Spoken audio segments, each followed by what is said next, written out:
Demonic forces are at the forefront of many people's fears. True evil manifest in a most insidious form. I hope you're ready, as it's time to get comfortable and let the darkness take control. The devil is known for his patience. He will see a ripening sin in our youth and wait all the long years of our life before the harvest. And why shouldn't he? What is one more soul to the untold billions in his dominion? What is one more year in the infinite span of his corrupted reign? Perhaps by waiting, he is even giving us a chance to spend our lives repenting for what we've done. But I wouldn't know. Sins such as mine are so terrible that no absolution is possible. So I suppose there was no reason for him to wait. He came for me in the woods while the mutilated woman I killed was still in my arms, warming my body with her blood. It's strange that I cannot remember why I even killed her, or even who she is, but this feeling of guilt so permeates my being that I would have walked to hell myself if I had known the way. I will not waste effort describing the devil. The impoverished words at my disposal have only been designed for this material world. Even as he stood before me, he was more removed from my understanding than the glorious sun was to a blind worm. It is suffice to say that he could not be perceived with any one of the senses, but the pressure of his presence so commanded my consciousness that I was aware of nothing else. Escape was impossible. Words were meaningless. I let this woman slip from my arms and stood to face him with all the dignity remaining to a man so removed from God. When he turned from me and began to walk through the fading light of this dying world, I kept pace with him and did not turn to either side. Where we walked, I do not know, but it seemed as though he could have relived my entire life in the time it took for him to stop. As long as he was beside me, I could not make sense of what else might be. Even the thoughts in my head and the temperature on my skin were insignificant to his companionship. As terrifying as it was to know my fate, I had found certain tranquility in the mindless journey at his side. Now that I could feel him begin to depart, however, my mind revolted, as though starting from a nightmare. I forced out the first thought I could muster to delay his departure. Who was she? You will suffer more if you do not know. And he was gone, and with him the curtain lifted within me to reveal the horror of his empire I now found myself mirrored within. Perhaps it would be more accurate to call hell a person than a place, however, considering the unceasing sentient screams which pummeled me from the land itself. Writhing shadows sensitive to the touch, grasping endlessly at me with hands that were not hands. Endless cities sprawled before me as open wounds upon the rotting corpse that I stood upon. The sky was unobstructed by stars. Instead, vaulting endlessly into a timeless abyss. And looking at it, I experienced the ghastly sensation of balancing on an eroding precipice, which poised to tumble me endlessly into its yawning void. Charnel winds slithered their way into my nose and mouth with tangible substance, forcing me to let oiled coils like writhing serpents penetrate my lungs with each breath. Beyond the cities in the distance rose the obscured ghost of monstrous beings and gods who roared in endless decay, which fate had forgotten them to. Through this blasphemous temple to the end of the universe I went, cowed constantly by half-conceived winged terrors, which beat the air with a sound like the ceaseless wet bludgeoning of fists on flesh. There are two kinds of pain which I had come to expect from the world of the living: the physical and the emotional. Never had I experienced a physical pain so excruciating as the boils which began to swell across my body, nor the mental burdens as debilitating as the taunting echoes which sneered at me from the living tissue beneath my feet. Every good memory of my life was poisoned against me, and each shame and guilt was mangled 1,000 times over by the leering spectators which narrated my ordeals with intimate knowledge and exaggerated effect. Worse than either was the spiritual pain I endured, however, the gnawing hopelessness and depression which robbed even my sense of self. I was not a person in hell. I was hell. I did not feel pain. I was pain, inseparable and indistinguishable. It was then, in the lowest reduction of my humanity, as I crawled across the putrid ground in a trail of my own ruptured boils, that she took pity on me. Gentle hands shed my skin from me, not as a torment, but as a release. My disfigured limbs were cut away by her flashing knife, each slice bringing a pain so pure and clean that I welcomed it without question. Layer by layer, she flayed me, until at last there was nothing left to cut but my soul. Again, it is difficult to describe her without the resilience of my moral senses, now stripped from me. But if you understood me when I told you that I was pain, you will understand again when I tell you that she was beauty. My husband was wrong about you, she told me. You didn't kill anyone, and you don't deserve to be here. I'm going to help you escape. I couldn't comprehend how anything could exist outside of this. What universe would accept me, as torn and broken as I was?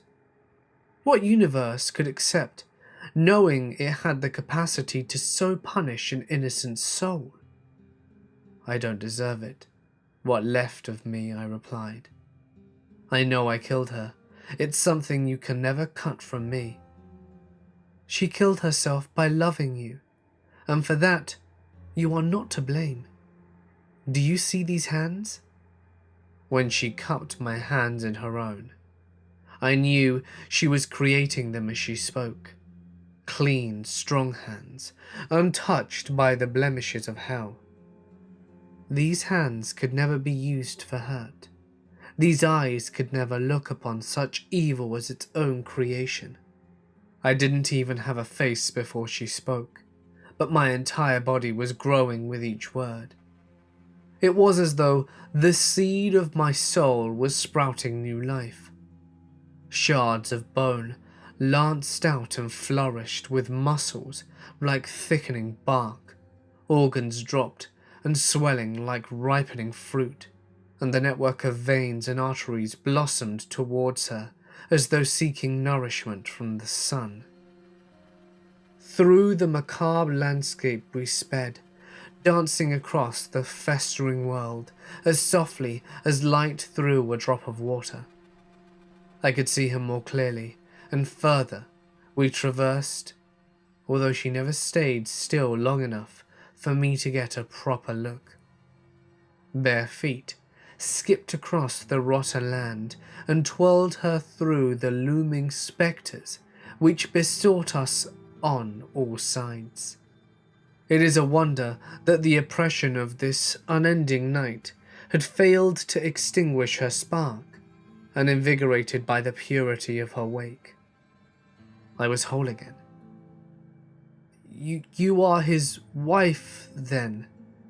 It was difficult to speak to her as we raced, but I managed to slip in a few words every time I was able to draw near.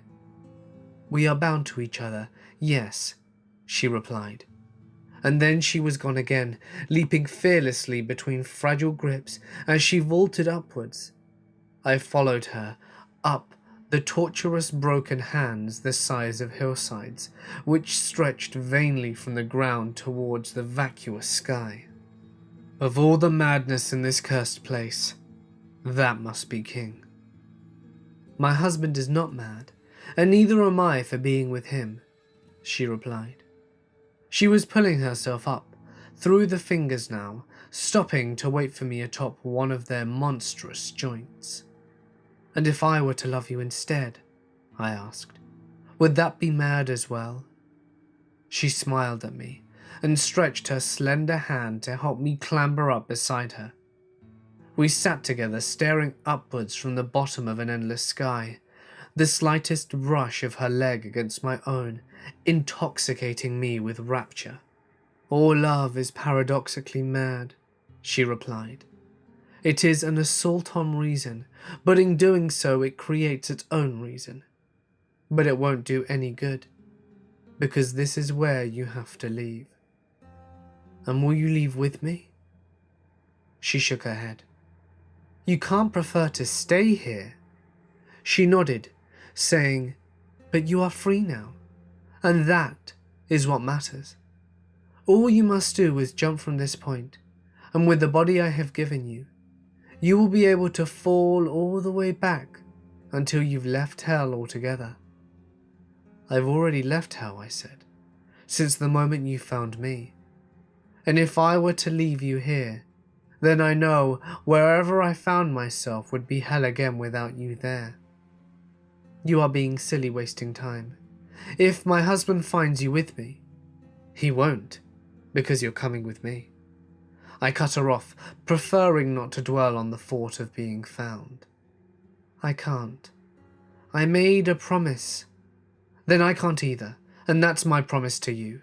To prove my point, I even slipped down the finger we sat upon and began crawling backwards towards the massive palm.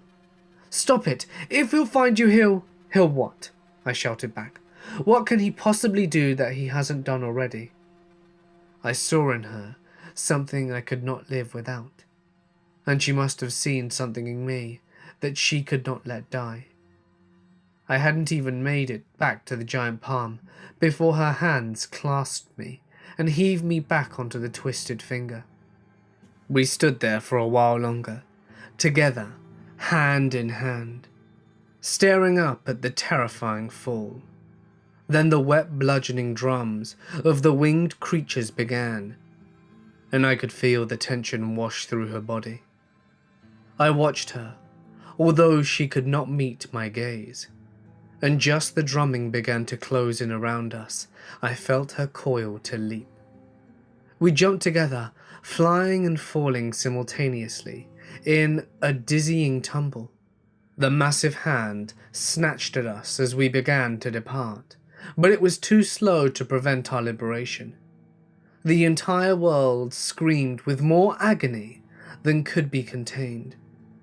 But though the lands reverberated with its echoes, even this deafening cacophony was quickly falling behind. The gut-clenching freefall distracted my attention, but I never let go of her hand as we whirled through the timeless void. It wasn't until the initial exhilaration began to fade when I could tell that something was wrong. I didn't have to look at her to feel her hand withering in my grasp. Her skin wrinkled and dried as though years of heat began into it. Her skin wrinkled and dried as though years of heat beat into it with every second we passed together. Soon it began to crack and bleed, washing me with her warm blood. While I still felt healthy and strong, I was forced to watch with helpless terror as her body was devastated by the passage through the void. Her smooth hair began to mold and free-fall in greasy clumps. Her face was torn, as though blasted by relentless sand, and though her fingers clutched onto me ever more desperately, I could feel the strength fleeing from them. No torment in hell could match the guilt, knowing she was enduring this for me. As the spinning abyss began to slow, I was able to swim through the air and clutch her onto me, cradling her in my arms as her body continued to deteriorate. Blood was now flowing freely from 1,000 sourceless wounds. When finally the black sky relinquished us back into the woods where I began, I was soaked in her blood and my own freely falling tears. Staring at her mutilated form, she was completely unrecognizable from before. My head was clouded, as though freshly waking up from a dream, and though I tried to hold on to the details, they were stolen from my mind with an inexorable decay. Soon I could not even remember who I was holding, or how she'd gotten there. All I knew is that it was my fault, and the weight of the guilt which her death bade me carry. When the devil came for me again, I knew I would follow him willingly, no matter what horror lay in store for me. I knew I deserved it for what I had done. I just wanted to get home that night. An impromptu board meeting ran late, and I had to stay until almost 9 p.m. just to take notes. When I finally did get out of there, waiting for the elevator was absolute torture. My heels were killing me, my bra was a dagger in my back, and all I had to show for my hard work was a legal pad full of insane political drivel and off-colored jokes. 5-10 minutes before the door opened, inside, a pair of giggling teenagers were shoving each other back and forth. One girl, one boy. Baggy hoodies, ripped jeans. They smell as though marijuana was a perfume. It didn't take a legal secretary to guess they had been playing an elevator game by pushing every button. I thought about reprimanding them, but the moment I stepped inside, they went dead quiet. Maybe they knew they were busted. The building should have been on lockdown by now anyway. I don't even know how they even got in here, but as my energy was so depleted, I didn't really care. "Where are you going?" I asked, just to be polite. The boy started to giggle again for a second, then stopped. So abruptly, I almost thought I was imagining it. It looked like the girl was holding her breath. She hid her face beneath her hair and went to push floor 1. Not my kids, not my problem. What was my problem is the elevator was going up instead of down. I moved towards the row of buttons, and the girl fell flat on the floor and scrambled out the way like I was made of lava. I mashed the highlighted number 1, but we were going up quicker than ever, faster than it had ever gone before. There was nothing to hold on to, but I had to press myself to the back of the wall from falling over. It was shaking now too, buckling back and forth as it screeched up the cable. The lights flickered, and a cold wind started to whistle through the cracks in the doors. It wasn't like a storm or anything though. It was more like all of the heat in the elevator was flooding out into the shaft. Another lurch, the hardest one yet. I fell straight on my ass. The kids playing the elevator game were holding on to each other and managed to remain standing. But even after we'd stopped, they kept clinging on, as though holding on for dear life. The number 1 button went dark, and number 10 turned on. Slowly, ponderously, as though it was struggling against a near insurmountable pressure, the door slid open. I started to stand, then slipped again as one of my heels snapped clean off. I took the other shoe off, so frustrated that I just threw it at the kids. "Now look what you've done, you've broken the bloody elevator." The boy glanced in my direction, but immediately turned away again. They were straining to look outside, but terrified to get close to me. Good. They should be scared. Vandalizing a legal office was a stupid thing to do, as stupid as picking a fight in a police station. "I want your names, your IDs, both of you," I snapped. "You will be held responsible for any damages incurred, as far as the trespassing is concerned." But they still wouldn't look at me. The boy grabbed the girl by the hand and darted out the hallway. I couldn't just let them run havoc. "Hey you! You can't go in there!" I had to run to keep up now. "That's Mr. Bogle's office, you aren't allowed to."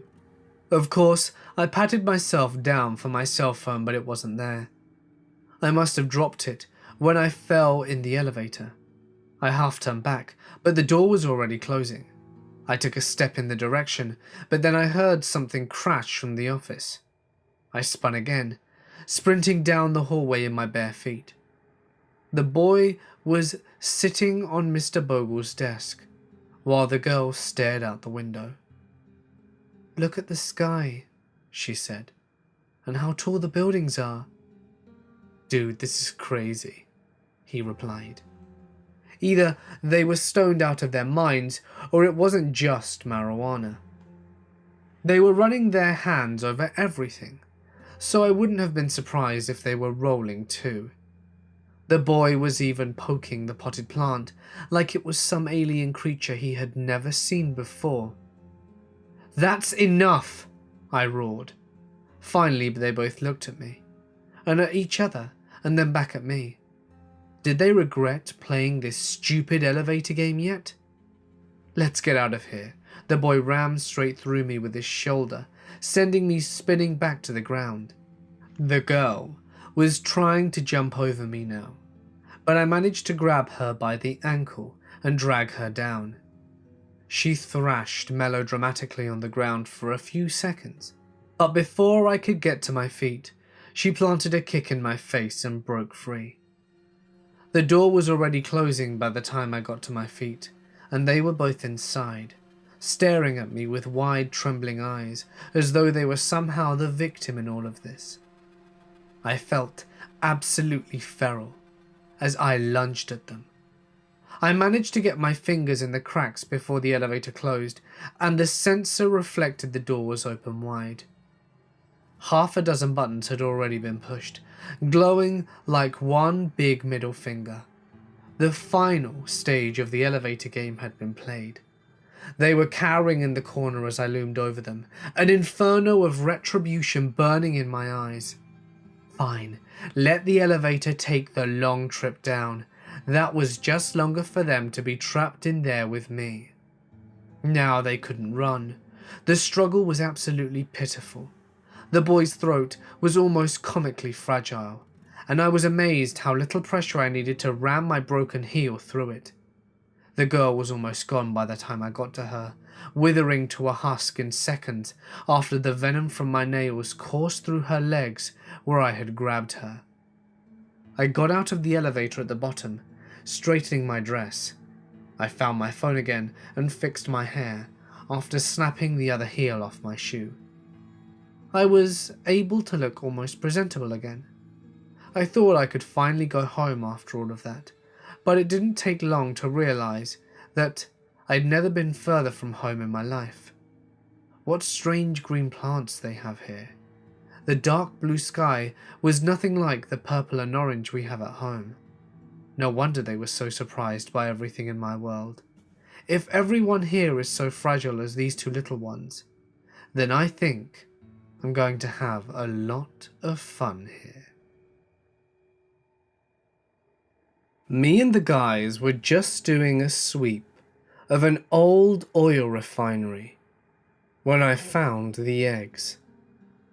I guess they liked the heat, because they were all clustered right around the fractal distillation chamber, which gets up past 720 Fahrenheit, when the crude oil is being heated up. The whole building was scheduled for demolition though, and it was our job to make sure the place was cleaned out. "Anyone want a souvenir?" I shouted.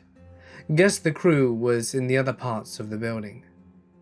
The eggs were about the size of my fist, all black and covered with thick bristles, like an especially paranoid cactus. Only one of them was really even intact. Maybe it's because the refinery hadn't been running in a while, but 5 out of the 6 eggs were cracked and leaking some kind of thick, rotten smelling jelly. I was more motivated by the clock than curiosity though, and I was about to mark the room as clear when... "A souvenir? Want a souvenir?" The voice was muffled and frail, but it was definitely coming from inside the egg. I crouched down next to it, scooping up the tiny ball in my worker's gloves. "So what are you supposed to be?" "Supposed to be," was all that it chirped back. Yeah, maybe it was the fumes in this place getting to my head, but there was something profoundly sad about that little echo. I dropped the egg in my pocket of my overalls, intending to show it off to everyone at the pub after work. Intending being the key word there. We didn't finish clearing the place until almost 6, and then there was a last-minute permit issue that had me driving around collecting signatures until past 9. I was dead tired and so ready to collapse at home that I barely remembered the weird egg in my pocket. If it wasn't for the little spikes, it would have been forgotten entirely. It must have liked my warmth though, because it seemed to keep trying to huddle closer to me in my pocket. When I got home and put it on the counter, I could actually hear a soft rattle as its spines shivered against the tile. "You got a name?" I asked it. You got... Can't you say anything more?" "I'm Phil." "You got... a Phil." That's all it could do. Echo me. Was I weirded out? Yeah, sure. But it was cool too. I felt like a hero for saving it, and I guess I was feeling protective, because I hated watching it tremble like that. I put the thing on an oven rack and set it to 100 Fahrenheit, keeping the light on and checking on it occasionally. "Any more, Phil? Anything more?" Just still an echo, but it felt like there was more deliberate thought behind it. The voice was getting stronger, but it was still shivering. I turned the heat up, incrementally, and it continued to encourage me until I hit the max temperature of 550. I figured that if it could survive being pressed up the fractional distillation chamber, then it could survive this too. The egg seemed to be loving it sure enough. "Supposed to be, thank you, Phil." I never remembered saying thank you, but it could have picked that up whilst listening to me from inside my pocket. I was only intending to let it bake and warm up for a little while, but I was so tired that I just fell asleep on the couch, watching TV. "Phil, Phil, Phil, Phil!" Shrill, insistently urgent. The first sound I heard when I woke up, still half asleep. I raced to the oven and turned on the light. Thick black jelly was dripping through my oven rack. Had I accidentally killed it? I opened the door and a wave of sulfuric air brutally forced itself into my nose and down my throat. I gagged and reeled back, desperately searching for an oven mitt to save the little guy. The shell had been shattered into a dozen pieces, and there was nothing inside but the charcoal goo. "Phil, over here, look what I found!" It wasn't dead, it was hatched. and it was peeking out from my cupboard with a bottle of seasoning in each hand. Wide red eyes without pupil or cornea took up the entirety of its face. Black skin with green fuzzy splotches, like fresh moss. 2 long fingers on each hand, with little mouths on each end of it, which it was speaking from. I wasn't afraid of it or anything, but shit was I surprised. It had already formed a perfect circle of spilled herbs and spices on my counter. There was a wide assortment of opened bottles and jars that would stick its fingers into before deciding whether to spill the contents into the circle or not. "Stop that, you're making a mess." Phil, it's a circle, Phil." It squealed with pride. "What the hell are you?" The hell you," it mimicked in a voice which was obviously a crude impersonation of me. I spent the next 20 minutes chasing it through my apartment, trying to trap or corner it somewhere. Of course, the little bugger thought it was just a game, and squealed and giggled with delight as it evaded my grasp over and over. I briefly considered calling my landlord, but somehow this seemed like something that would end up adding to my next rent payment. I was already late for the demolition though, and I couldn't fool around forever. Eventually, I lured it back into the oven where it seemed almost comfortable and slammed the door tight. I used a bike lock to secure the oven shut and cranked the heat down to 220 and left for work. I was worried about leaving that thing in my apartment all morning, but I managed to sneak off on my lunch break, race home and check on it. Just seeing that my building hadn't burnt down or anything was a bigger relief than I realized. Then there was a palpable tension as I opened my door, half expecting my place to be torn to shreds. Everything was exactly as I'd left it. Even the oven was still closed, although the bike lock was on the ground and it had been turned back up to 550. I took a deep breath and turned on the oven light. Jumping back, I saw the wide red eyes blinking in sluggish contentment on the other side of the glass. No harm done. I fastened the lock back on, this time pushing a heavy recliner to block the door as well. Imagine my surprise when I saw the creature hiding under the chair I was moving, or the bump from inside the cupboards, or the squealing giggles coming from my bedroom. I counted at least 6 of them before my lunch break was over, and the more I searched, the more circles I began to find. On the carpet, in the closet, on top of the TV, little circles of herbs and spices. And when they ran out of those, they improvised with whatever they could get their hands on. Mustard, mayonnaise, crumbled chips. There must have been 100 circles in my place. Meanwhile, my phone was ringing every 5 minutes. The demolition crew yelling at me, wondering where I was. I couldn't leave them in here. God knows what they get up to. I couldn't stay to watch them either though. I just opened a window and did my best to chase as many of them out as I could. They seemed bigger than they were this morning, almost the size of my head now, and their strong fingers had no trouble scaling down the brick building to escape. Anything more, Phil? Perhaps that was the original one, but I couldn't tell for sure. It clung to the outside of my building, hesitating to look back at me. Supposed to be happy here, Phil. Supposed to be home. My phone was ringing again, so goddamn impatient. Answering with one hand, I grabbed a broom in the other to push the creature further away from the window, hoping the rest of them would find their way out when they were ready.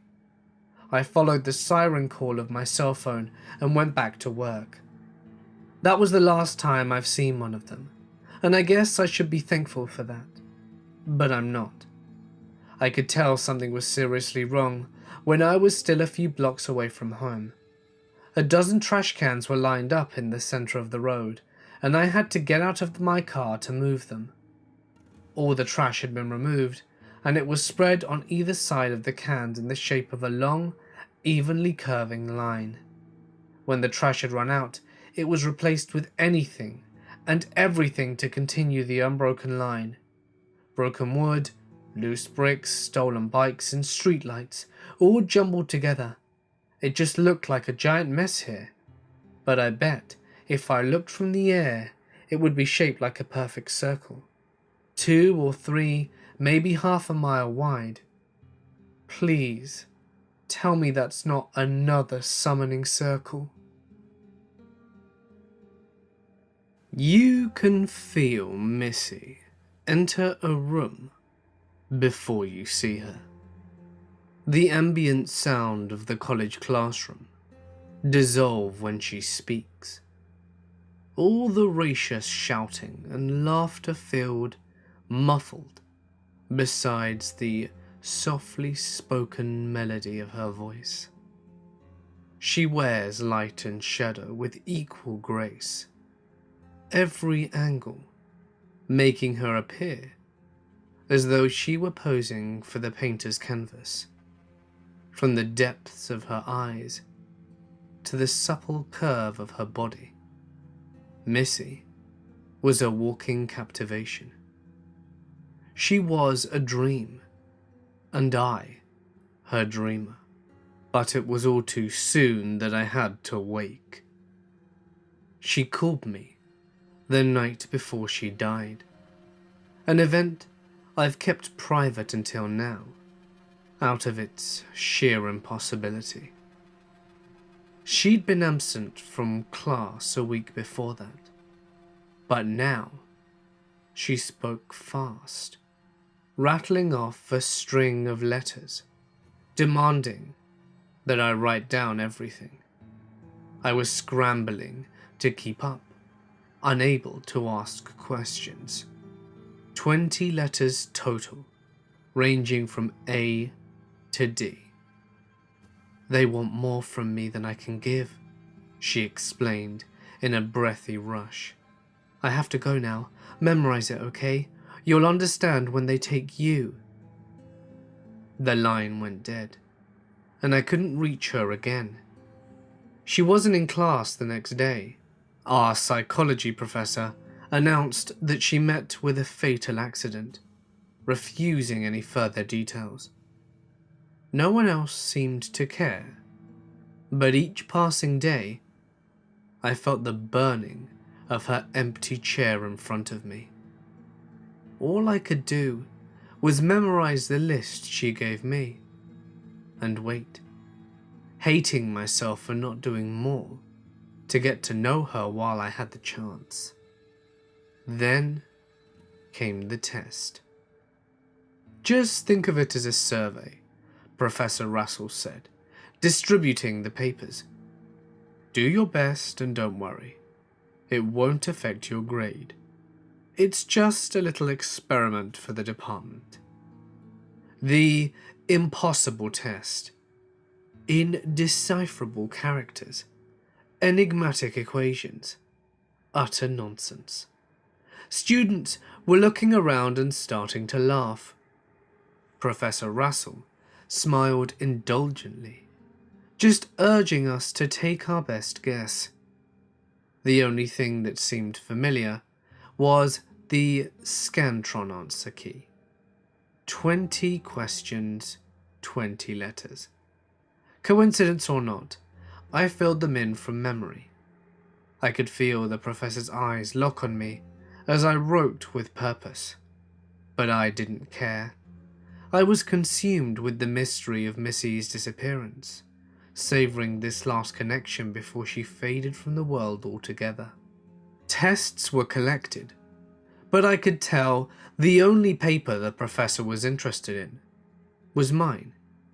His keen eyes kept flashing between my test and my face. Then he excused himself to go to the bathroom, fishing out his phone as he left. I took the opportunity to follow. I've got another one from my class. Professor Russell was talking on the phone, his back to me as he walked. Perfect score, just like Missy. I tried to get closer to hear the voice on the other end, but the professor heard me and turned around. Going somewhere? He asked, pressing the phone against his chest. Bathroom, I grunted, rushing ahead, feeling his eyes on me all the way down the hall. He was leaning against the wall, arms crossed, patiently waiting for when I got out. "We need to talk, Elijah." His voice was flat and dark. How did Missy die? I hadn't meant to blurt it out, but there it was. It had been on the tip of my tongue for so long that I'm surprised I even lasted this long. The professor arched his eyebrows, studying me. "She isn't dead." "Not exactly. I can take her to you if you want, but you might not like what you see." The professor wrote something on a notepad and handed it to me. "Midnight, room 031. Pack a suitcase." "The psychology building?" I asked. I didn't know the rooms went below 100. He pressed a key into my hand before turning back towards the classroom. "This will let you into the basement." "Oh, and Elijah." He glanced back as he opened the door. "You might want to make an appropriate excuse to your friends and family. They won't be seeing you again for a while." Missy and I were never close before the night she called me. Our relationship was little more than collaborating on the occasional assignment, or exchanging a covert smile across the room. Is it possible to love someone when you don't know the first thing about them? Regardless, I was impotent against my overwhelming curiosity. Professor Russells doubtlessly counted on that purposefully, withholding details to bait his hook. It seemed so obvious looking back, but at the time I couldn't think of anything besides the frantic desperation in Missy's voice. She needed me somehow, and that's all I needed to know. If only I had known what waited for me, then no compulsion, mortal or otherwise, could have made me step through that door. Instead, I was outside the room 5 minutes before midnight. I'd called my family to let them know I was accepted into a foreign exchange program and that I might be out of touch until I got set up there. I felt the strangeness of the place the second I opened room 031. A descending stairway cut deeply into the ground. Steps and walls hewn from large uneven stones that would better be suited to a medieval castle than a university. I had to use my phone as a flashlight, laboriously struggling my suitcase behind me. The stairway terminated in what can only be described as a wall of flesh. Taunt skin so tight as to be almost transparent, stretched from wall to wall. The outline of faint blue veins was pulsing rhythmically beneath a single great eye. Almost a foot across was embedded the center. It blinked at me as I approached. A small stool was placed in front, with a serrated knife resting on top. Another note with my professor's handwriting read, "Continue until you can go no further." The door I entered at the top of the stairs slammed shut, and I jumped at the sound. I pushed the feeble flashlight of my phone as far up as the stairs as it would go, but it couldn't reach the top. If someone had entered behind me, then I wouldn't know. "Hello?" My voice cracked like it hadn't done since puberty. I picked up the knife and turned back to the wall of skin. The eye strained wider, staring at the blade in my hand. The whole wall began to violently tremble, goosebumps even appearing on the surface.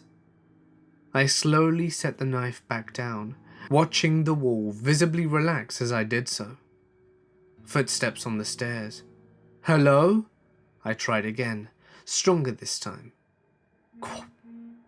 "Quiet," hissed a male voice from the darkness. "We'll go further if they don't see us coming." Black eyes greedily caught my pale light. The boy who entered my illumination was about my age, probably no more than a college sophomore. Bumping along behind him came his own suitcase, considerably larger than my own. "Did you pass too? What's going on?" I asked. "You should know if you read the test. We've been accepted to the MC Academy." "MC?"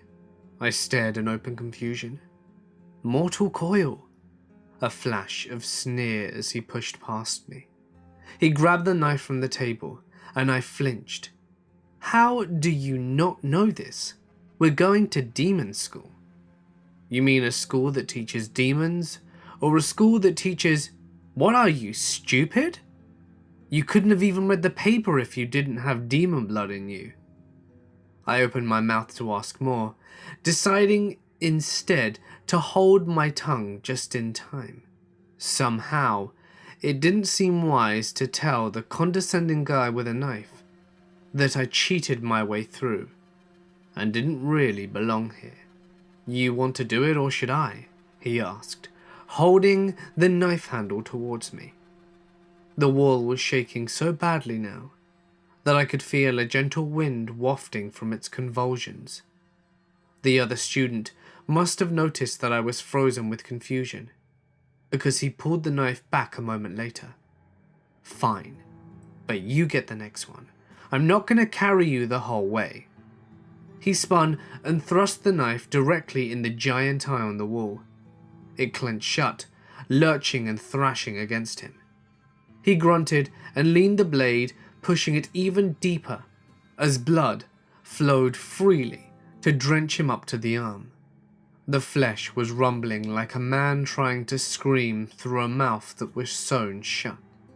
5, maybe 10 seconds before the trembling stopped, the boy withdrew the knife to make a few savage slashes until the flesh relinquished its hold on the walls and fell into a heaping mass on the floor. "Guess this is mine now," he said, wiping off the dagger and storing it in his suitcase. He lifted his case a foot off the ground and stepped through the leaking monstrosity on the ground. "You coming or not?" he added. I nodded, but it was nothing more but a reflex. I tried not to look down as I gingerly stepped over the mess on the floor, almost vomiting as I felt it squelch beneath my feet. What have I gotten myself into? He introduced himself as Michael Suland as we continued. Not the company I would have chosen, but he at least seemed to know what he was doing. I was careful not to ask anything that would betray my ignorance after that, but I was able to pick up a few clues from his idle conversation. Michael didn't know he had demon blood until recently, but he'd suspected there was something different about him since birth. He accidentally watched the original Saw movie when he was 8, and his parents only caught him when they heard how loudly he was laughing. He'd broken his arm skateboarding so badly once that the bone ruptured from his skin, and he spent an hour playing with it before going to the hospital.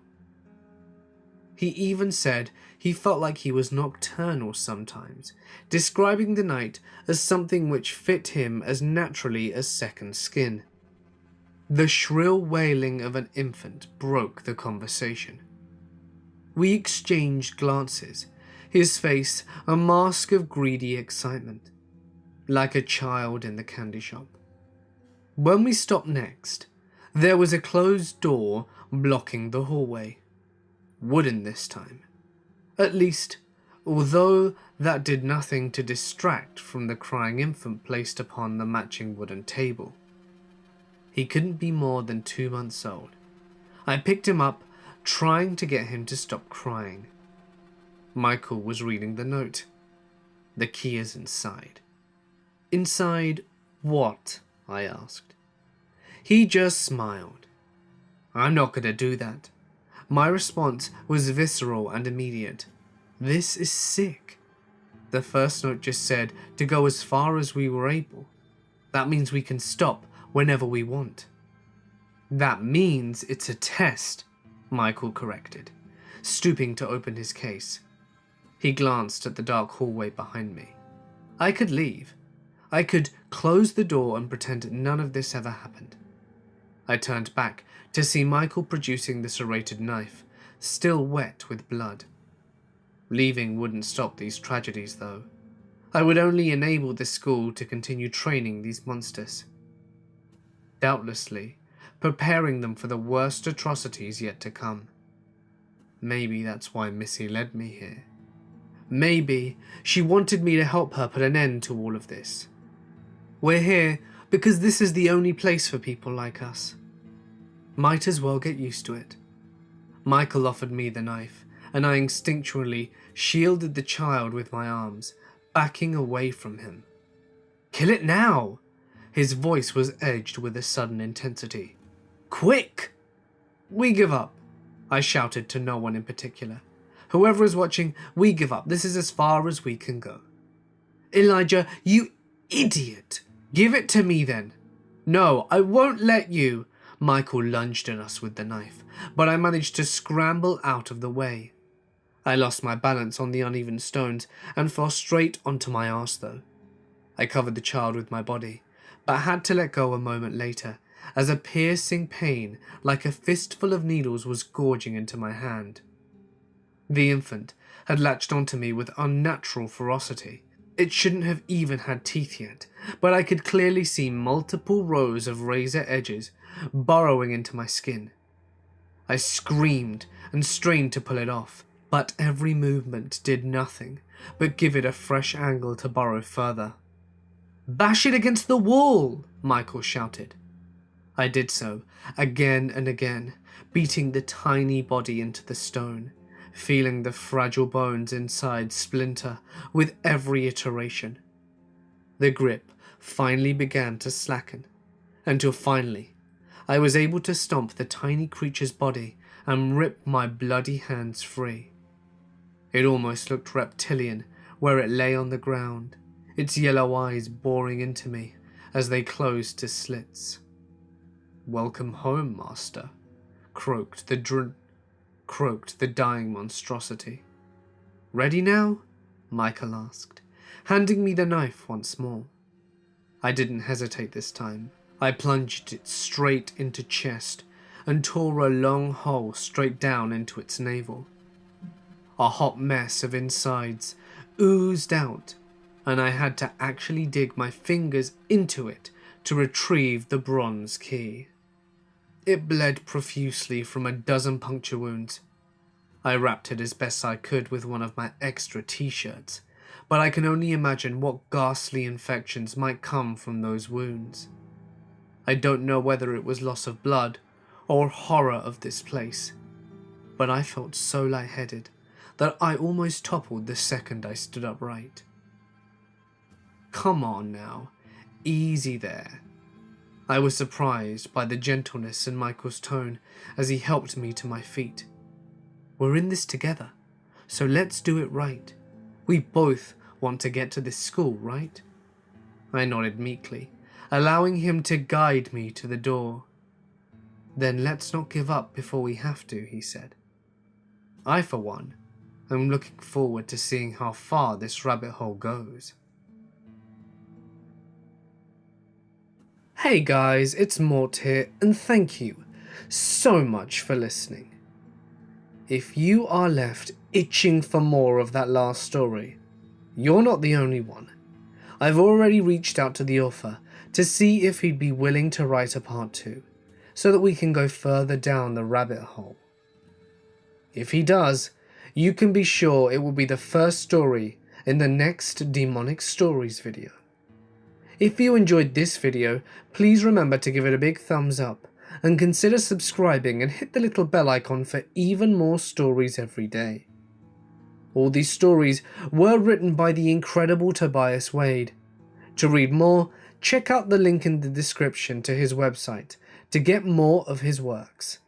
Don't forget that if you would like me to read your story on my channel, you can send it to my email or share it to my Reddit. Both, of course, can be found in the description.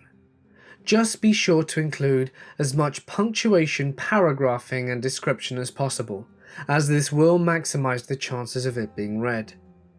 But anyway, for now guys, I'm going to sign off.